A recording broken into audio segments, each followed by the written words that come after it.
Good afternoon. Thank you for joining us today. Caresoft Technology would like to welcome you to our ServiceNow Federal Tech Talk, driving agency-wide outcomes with enterprise-wide partnerships.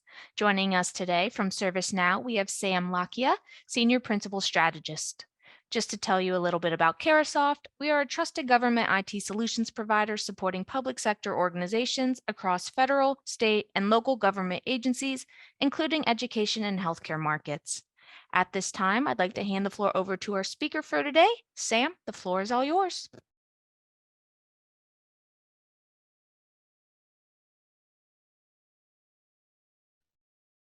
Thanks, Heather. Can everyone hear me? Quick sound check. Yep, sounds good, Sam. That's awesome. Hey, so I appreciate everyone joining. As Heather mentioned, my name is Sam Lakia. I've been with ServiceNow about 3 years, and I am part of the Inspire Value team here, which supports our federal customers. The Inspire Value practice is spread across the entire company. And our sole purpose is to make sure that our customers see value in the platform from different lenses, right? Strategic value, value aligned to their mission, and then also some quantified ROIs. So that's essentially my job. I come from the federal space. I've been in the federal space, like many of you on this call, for 20 years. I've been part of the ServiceNow journey from its early inception about 12 years ago, is when I was introduced to the platform from a service management perspective for various different agencies in our federal landscape. So again, really appreciate the opportunity to talk to you guys.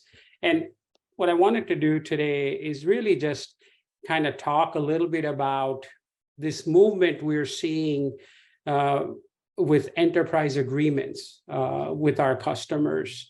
And what I wanted to touch on really is kind of keep the conversation very general, right? So essentially kind of just have a simple definition of what an enterprise agreement is. And then also kind of look at some of the trends and the drivers behind this movement around enterprise agreements and our customers. So we'll look at some key data points around what the trends have been, what we're seeing, and what are the main drivers behind this momentum we have around enterprise agreements. We'll kind of highlight a use case and some outcomes for our customer. Again, we'll keep this general so we can talk through a journey of a customer that we recently worked with, as far as just kind of the soup to nuts, as far as how we approached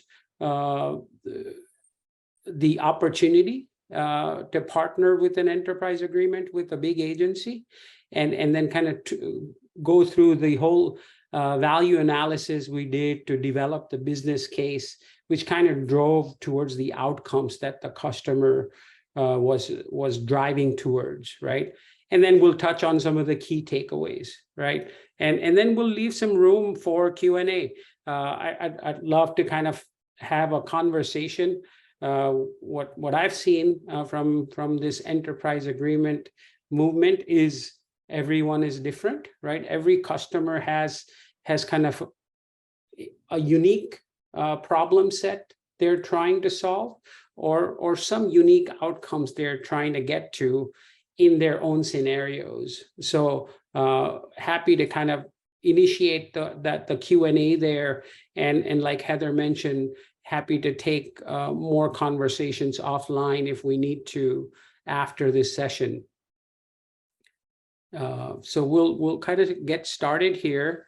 Again, very simple definition of what an enterprise agreement is, right? Essentially, a vehicle that's agreed upon by an agency and a vendor to utilize their solutions that they currently use, right, or want to use in the future.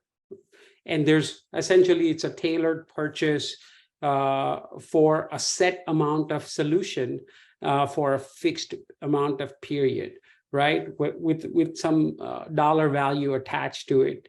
And again, we'll go when we look at kind of the framework around what a typical EA looks like, we'll go into a little more detail, but essentially it's a bound agreement to use our solution or solutions for specific use and purpose for a specific price, right? So before I start talking about enterprise agreement, I wanted to make sure we highlight something. And again, I come from making sure our customers are seeing value in the platform, right? So what I wanted to do is kind of just get a quick glimpse of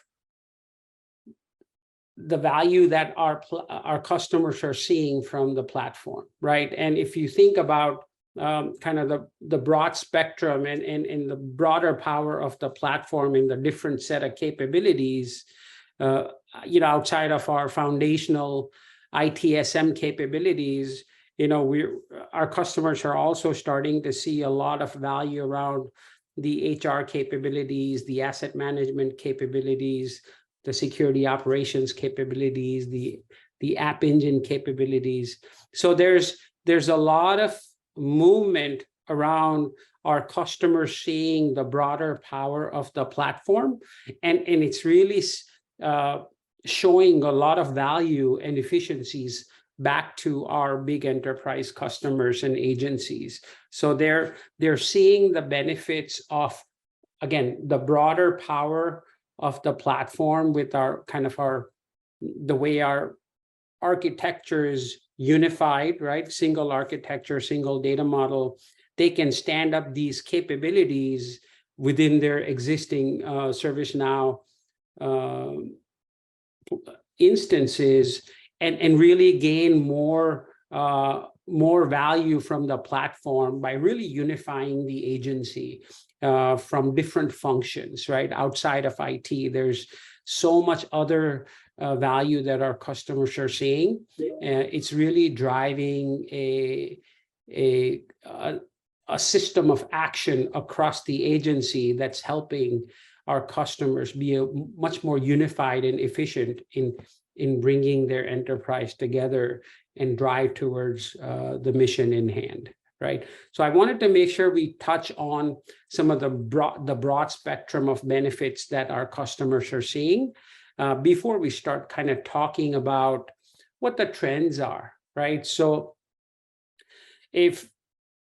like I mentioned earlier, there is a movement within especially our federal customers, a lot of our public sector customers, and in general, a lot of our big enterprise customers around enterprise agreements. And so if you look at the first data point, 15 of our top 25 federal customers have some sort of an EA with us. And we'll kind of dig into the why, but that's a pretty big number. If you look at the second data point, these range from a $5 to $75 million in annual commitment, utilizing the broader set of solutions on the platform, right? So as I mentioned earlier, our customers are seeing the broader power of the platform, and it's very reflective on this partnership that we're seeing with some of our top customers. And our ESAs are typically covering a user base of anywhere between 200,000 to 1.2 million users, right? Some of our agencies have a massive ecosystem to support. And again, with the broader power of our platform, we've been able to really drive value at scale for a lot of these agencies that are partnering with us in this movement, right? But I want to make sure everyone understand the foundational driver for these enterprise agreement with every customer is really seen around the power and the value of the entire platform, right? So there's some kind of consumption that's already started around some of the core elements of the platform, and there's a vision and a roadmap in place to start consuming the additional capabilities, again, to accelerate value back to their mission. So the power and the value of the entire platform is essentially the foundational driver for these enterprise agreements with our customers. So, like I mentioned, right, what are the drivers? What are we typically seeing in when it comes to the common drivers for our customers? So what we're typically seeing is that there's a growing demand of the platform, like I mentioned, right? And across the solution areas that we have, they're also seeing a lot of executives, a lot of leadership within these agencies are also seeing the siloed purchasing entities that have been buying in bits and pieces for their small programs. And there is this strong movement to make sure there's unification of the services that are being provided across the agencies. Again, obviously to drive efficiencies and cost savings, but also improve security postures and governance, right? Because ultimately, if we're talking about transformation, we have to do it with the right motion when it comes to staying unified, staying secure, and driving momentum together, right? Instance sprawl is something else we've been seeing a lot of, where, again, over the years, because of the goodness of the platform and the need of the platform, multiple programs have bought similar capabilities and stood up those capabilities on their own. So there's instances spread across the agency that are doing similar or like kind of functions. So again, I think leadership saw opportunity in unifying a lot of that sprawl because they had like kind of capabilities, which really drove, again, better governance and cost savings to the agency who initiated this partnership with us. And then I think the last two are maybe the most important, right? There's a commitment to accelerated transformation, right? I think if you ask any of our customers and their leadership and the ecosystem, right? There's some partners, I think, on this call. Everyone's on some kind of a transformational journey. And I think what we see when it comes to some of the drivers for accelerating our partnership is the commitment to accelerate the transformation within their agency. And there's a strong commitment to cost savings and offsets, right? I know in our federal agency, those are two big areas of interest where, and again, across all of our customer sets, where how can I drive cost savings and cost offsets by driving transformation to a better place in my agency, right? These are some of probably the more common drivers that we have seen in our customer base, and not all apply to everyone, but these are some of the common trends that we see. So I think what I wanted to do is kind of just touch upon some of the guiding principles and some of the outcomes, right? So when we think about enterprise agreement, some of the more core guiding principles, right, are really defined here, right? So the strategic desire, right? There has to be an appetite for new capabilities. There has to be a demand for further adoption, right? And then there's a collaborative agreement or a commitment to a roadmap together, right? And these are things that we strongly encourage our customers to kind of partner with us, right? Your account teams, your different business units that support you, right, are here to kind of make sure that there's collaboration around defining this strategic desire together, right? And obviously the feasibility part is as important, right? Yeah. Is the customer current and in good deployment of the platform, right? Is there, when you think about enterprise agreement, when you think about scaling the rollout of our capabilities, is there an operating model to support that, right? There's a people, process, technology, and policy alignment that needs to happen, which includes the partner ecosystem for for a good operating model to drive the goodness of an enterprise partnership across the agency, right?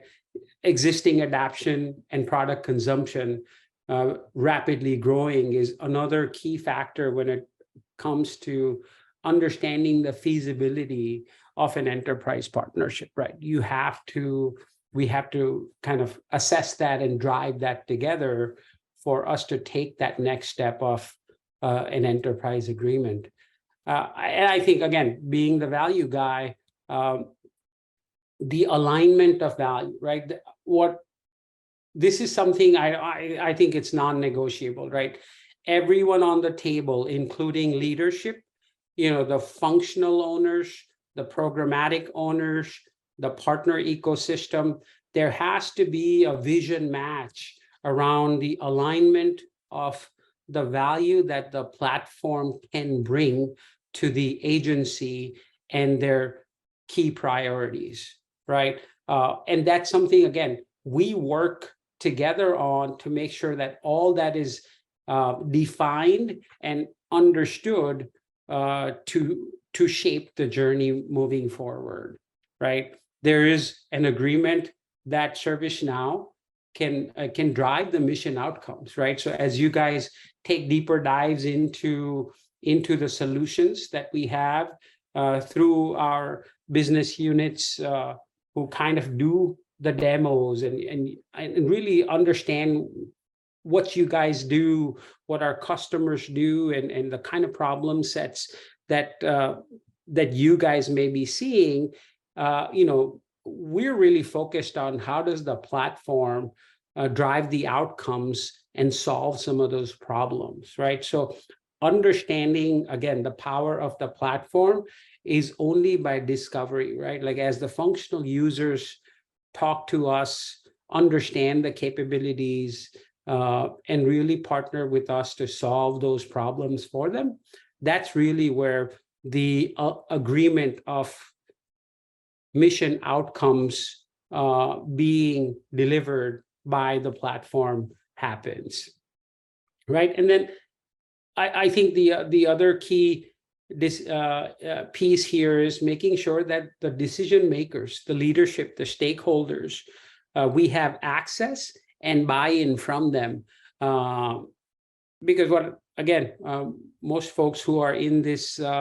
ecosystem, there are functional owners, there's programmatic functions across the agency, and then there very varied set of decision-making authorities and stakeholders across the agency. So, our collective job is to make sure that all the key decision makers see the unified value of a partnership that we want to create. And then there's true value alignment to the mission.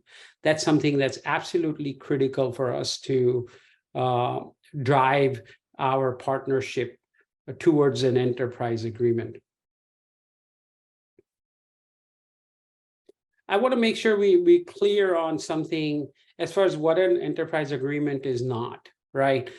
It's not an approach to negotiate lower cost, right? Where there's the commitment is just as is, right? The commitment we look for when it comes to an enterprise agreement is really much more than where we are, because we want to make sure that our complete capability within the platform is being utilized by our customers now and in the future, right? So we look for a joint agreement around what that vision and future partnership looks like, and we look for that commitment compared to it being just a negotiating tool for a lower cost. We'll talk a little bit about the value piece when we talk about the use case. So there is it's a give and take, right? You use more, we'll work the better pricing out for your broader commitment of the platform, right? It is a vehicle that we think about selling our entire portfolio of products, right? And it's not without thinking about the value and the adoption piece, right? So buying unlimited ITSM capabilities in an enterprise agreement without the thoughtful actions of the value and the adoption journey is probably not a good idea as far as an enterprise agreement, right? And it is not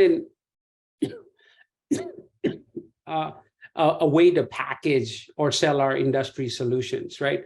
There's incremental value that's being defined here. So we want to make sure we're mindful of, where we draw the line as we think about enterprise agreements, and stay away from things like lower cost for what we have, or minimal use of the broader power of the platform. Those are probably not good matches at this point in time for your agency, right? So again, kind of just reiterating the outcomes that we drive towards when it comes to shaping an enterprise agreement with our customers. It's really around three things. It's about making sure there's value back to the agency, right?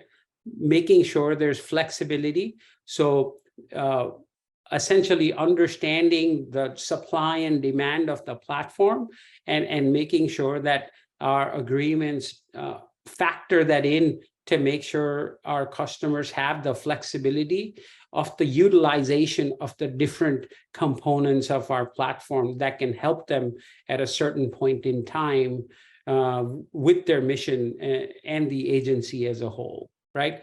And the simplicity, right? I think that's one of the most folks who have been in the federal landscape. Procurement is extremely difficult. It's a painful process, right? So I think, with our partnerships with Carahsoft, I think, and some of our enterprise agreements, the way we have shaped them is really to drive the simplicity of procurement for our agencies.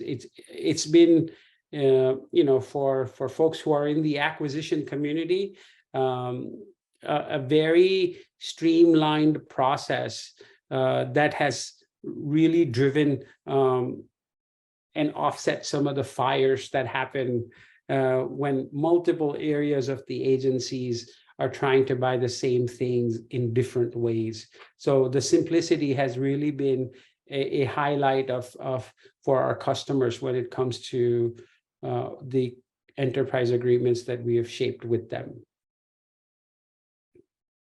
So what I wanted to do, and I've got maybe about 10 minutes, right? I'm dying to kind of just have a conversation.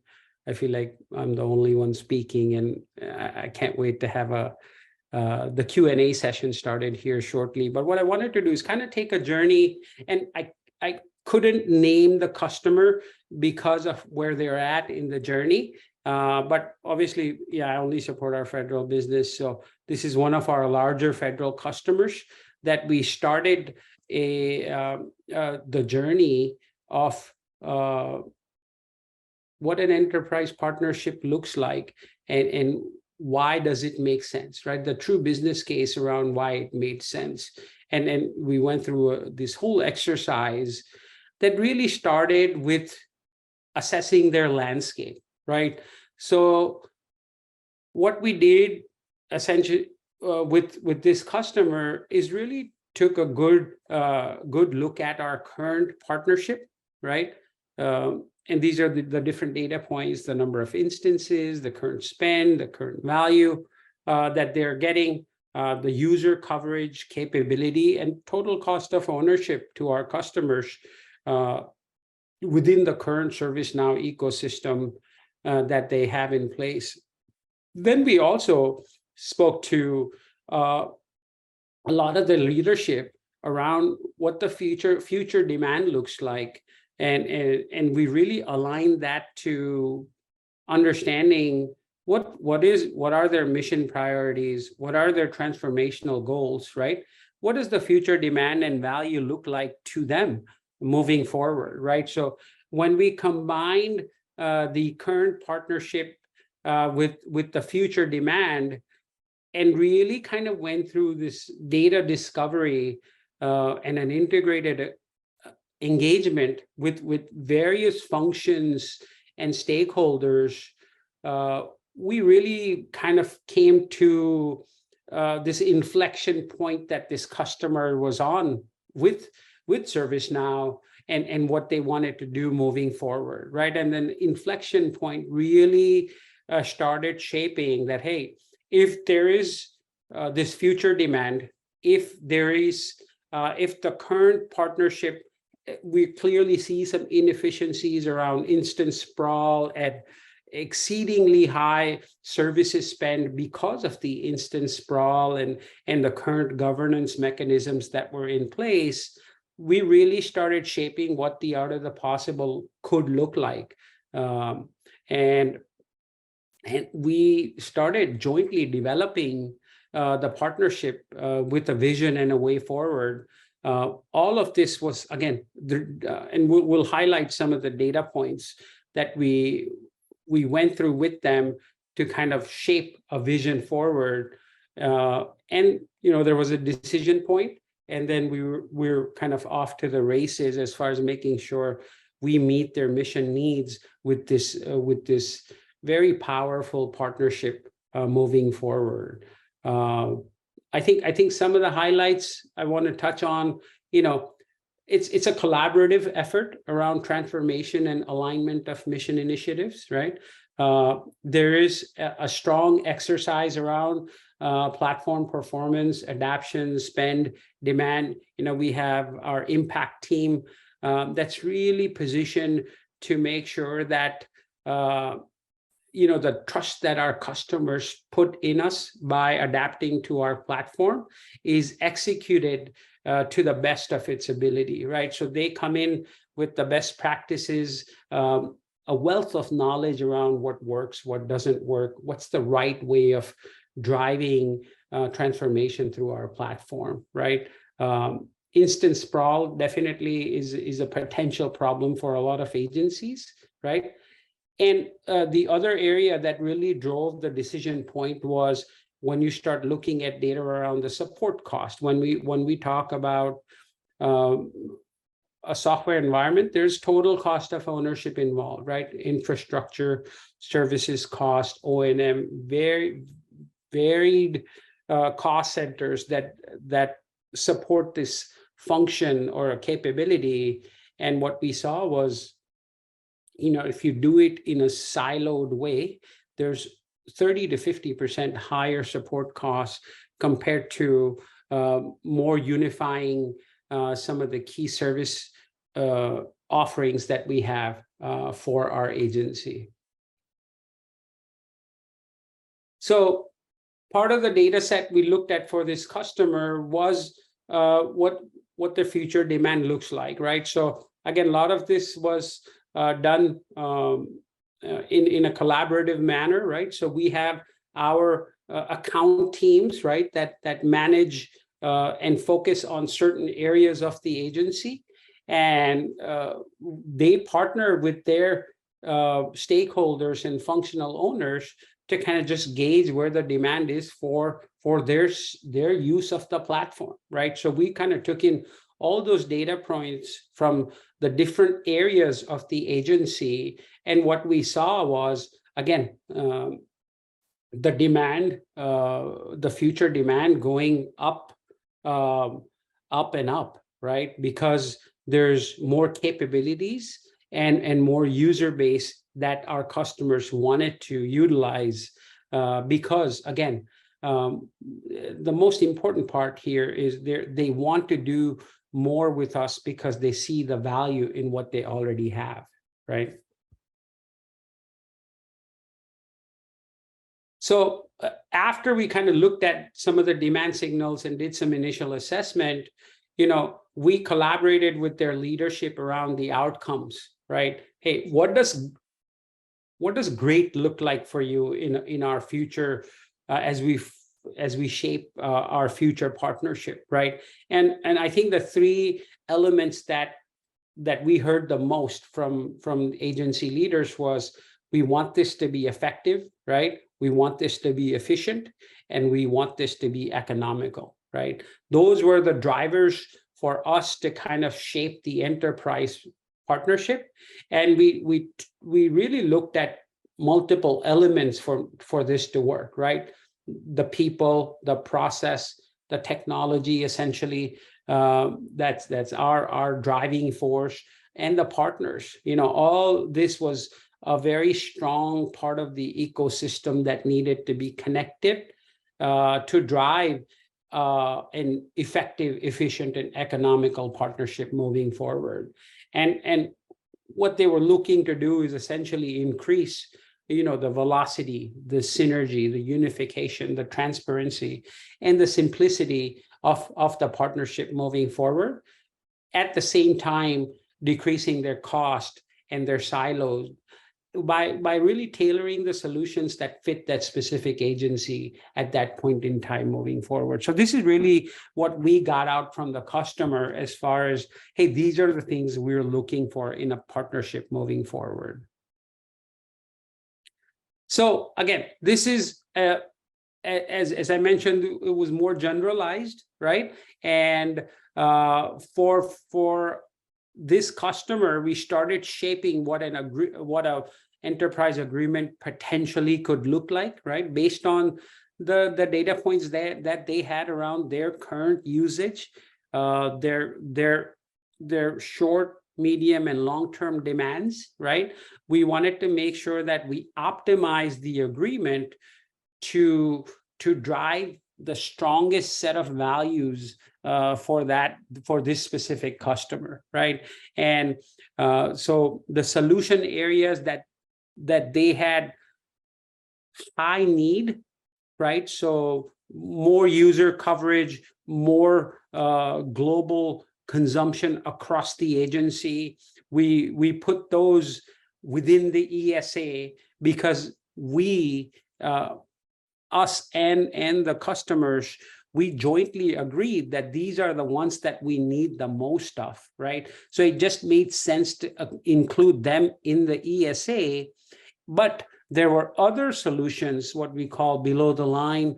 Again, just an example for there were specific areas within the agency that had demand for limited use of certain capabilities that we didn't want to include in the ESA for the logical reasons of size and scale, right? So we made sure that because there was a strong commitment into the partnership, that those also were identified and included at a negotiated price, right? So which is typically much better than any of our published pricing, because there's a stronger commitment within the ESA and some of the below the line solutions from the agency. And what this really drove is, again, more optimized category management or portfolio management.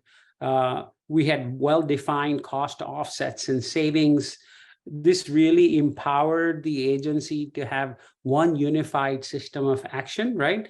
And again, as I mentioned earlier, this really was a path towards accelerated transformation.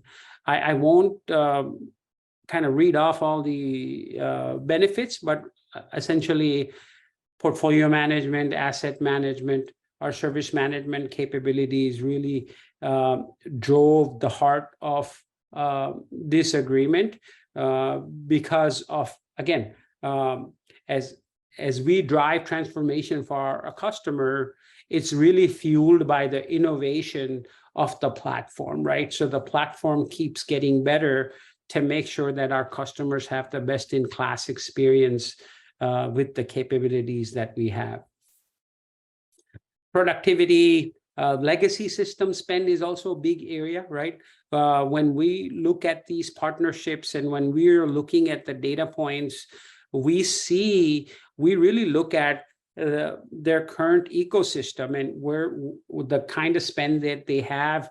Again, total cost of ownership of the legacy systems that they have in place, and the opportunity we have to replace or offset some of that legacy spend to drive accelerated transformation, right? And again, enterprise agreements are to unify the agency.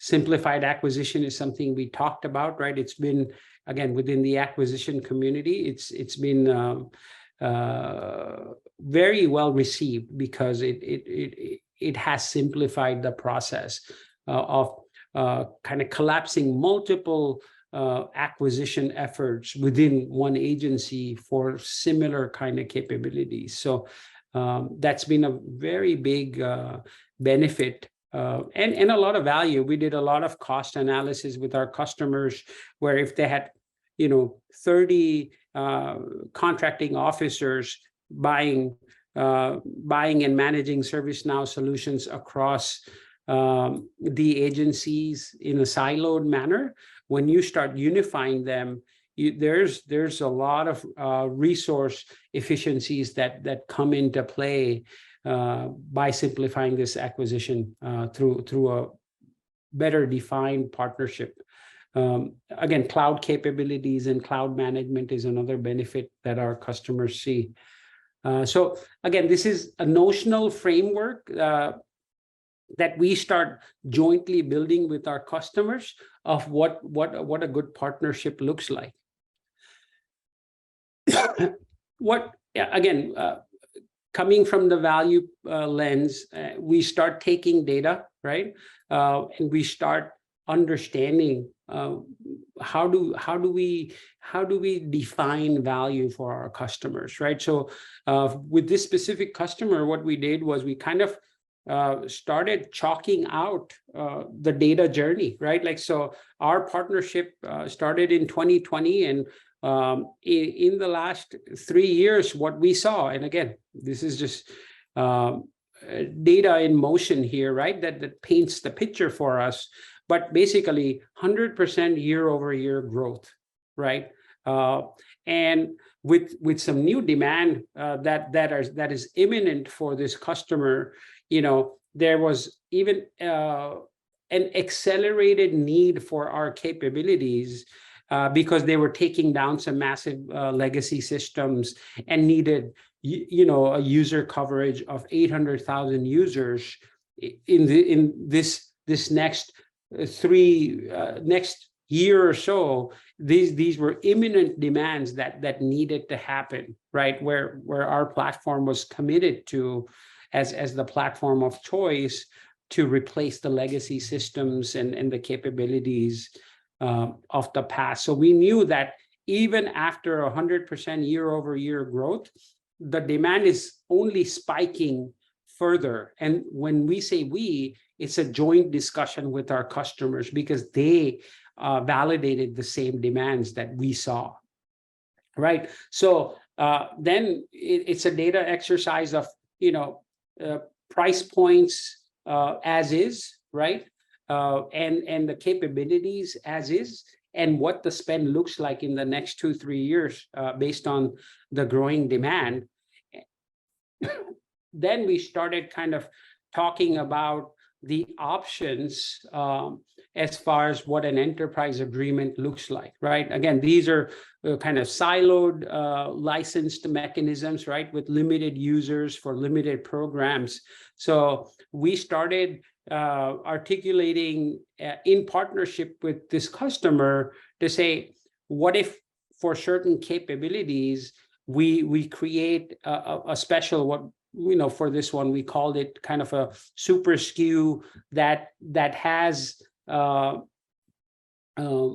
unrestricted user capabilities, so they can kind of meet this high demand that's coming in the very near future for them, and start repricing our capabilities for them to be a lot more aligned and reasonable to this partnership.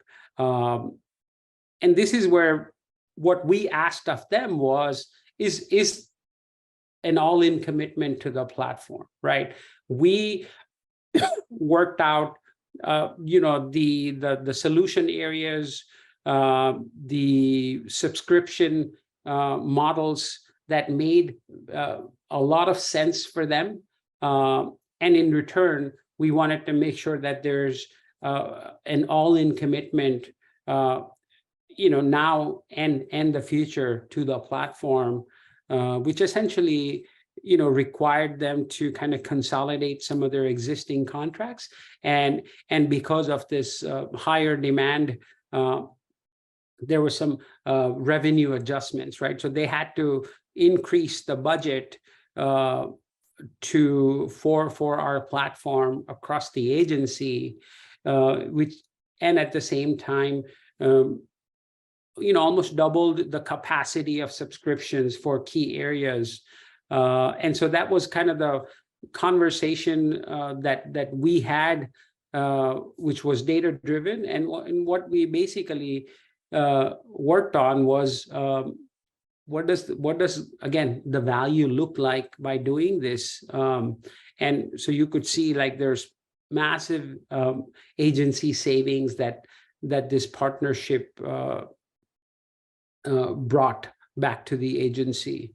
And it was all done again in a very collaborative way, and it was a data-driven exercise, right? Sometimes perceptions and emotions get in the way of real information that drive good decision making, right?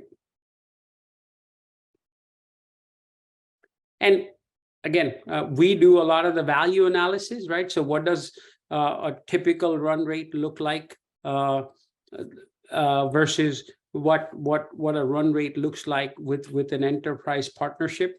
Again, factoring in the demand and the current pricing versus the agreed upon partnership under an EA, right? We want to make sure that there's a strong business case that makes sense, not just to our stakeholders, but the agency leaders, who, again, we're kind of jointly responsible, right, to make sure that when we drive a partnership, it makes sense for all involved, including making sure our taxpayers' dollars are spent wisely. So again, a lot of analysis goes in to considering an enterprise agreement. And what I want to do is just make sure we understand the key takeaways, right? I probably kind of spoke about this a few times today, right? But there has to be an alignment of mission acceleration in our platform, right? We have to jointly assess the trends and the drivers together, right? We have to make sure we analyze the outcomes in the data. I think looking at the data points together is critical to shape a business case that makes sense for you and your agency. And then we jointly shape it, right? Folks like us here, we only kind of think about shaping a business case with our customers and do a very strong value analysis of how do we improve the partnership, which is aligned to your mission and what matters to you guys, right? And making sure that there's a strong leadership commitment and buy-in. These are the key takeaways I feel are very important to drive a good partnership forward. We're very fortunate to have the kind of customers now, right? So it's our only focus is to make sure that we're we're improving this partnership, and an enterprise agreement is definitely been a good option for a lot of our customers to accelerate our partnership moving forward. I'll take a pause now. I think I've spoke a lot, but happy to take any questions. Heather, let me know if there's anything else. We do have one question in the Q&A pod. You may have touched on this a little bit, but they're just asking if there are any reports and or analysis on how business leaders and enterprise architects value ServiceNow EA and business management functionality, integrating from CMDB implementation. Yeah, so I think maybe we can take this offline and share some of those reports. But yeah, we have an enterprise architect team that's focused on our customers and making sure that there's strong alignment between our customers' architecture and the right practices around how best to manage the architecture. So maybe we can take this offline and send something, either connect them with our enterprise architects or send them some reports and analysis that have already been done in that space. All right, I'm not seeing any other questions coming in. Sam, did you want to go ahead and close out? Yeah, sure. I mean, all I'll tell you is thank you for your time, right? I think there's nothing but of strong focus on our end to help accelerate our journey with our customer. I'm a little partial to our federal customers because that's where I've lived for 20 years, and the mission sets that they serve to. So we are here to help. We are here to make sure that we help solve some of your problems. And again, an enterprise agreement is just one form of service that we work very hard to make sure we serve our customers the best possible way. So thank you for your time. And thank you, Sam, for joining us today. And thank you to all of our participants. As Sam said, we do hope the information you received during today's webinar has been helpful.